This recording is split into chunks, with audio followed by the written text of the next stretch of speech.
তিন নাফরমান বান্দার জন্য আল্লাহর জান্নাত হারাম। কয় নাফরমানের জন্য? তিন নাফরমান বান্দার জন্য আল্লাহর জান্নাত হারাম।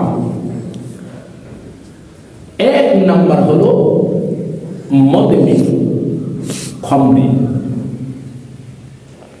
যারা নেশা করে, যারা মদ পান করে, যারা ডাইল খোর, যারা ইয়াবা খোর, যারা গাঁজা খোর, যারা ফুটকা খোর, যারা নেশা করে, তাদের জন্য আল্লাহর জান্নাত হারাম।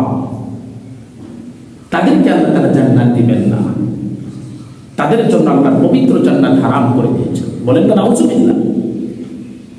দুই নাম্বার হলো হাক্কুল ওয়ালিদাইন, যারা পিতামাতার নাফরমান সন্তান, যারা পিতামাতার অবাধ্য সন্তান, পিতামাতার দায়িত্ব পালন করে না, পিতামাতার খেদমত করে না, পিতামাতার উপরে জুলুম করেছে, অত্যাচার করেছে, অবিচার করেছে, পিতামাতার কথা শোনে না,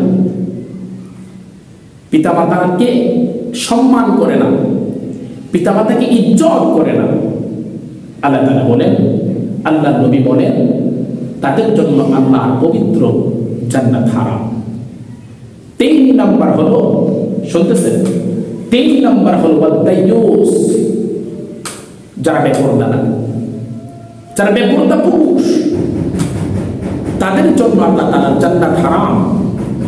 তাদেরকে আল্লাহ তাআলা জান্নাত দিবেন না। ওয়াদাইয়ুস কারা?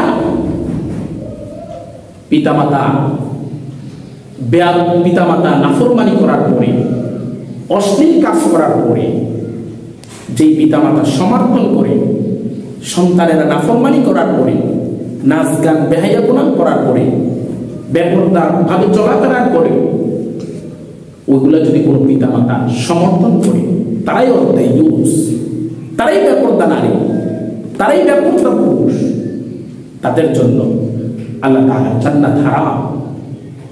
এজন্য যুবক ভাই, মা বোনদেরকে বলছি, দাইয়ুস হওয়া যাবে না, বেপরদা হওয়া যাবে না।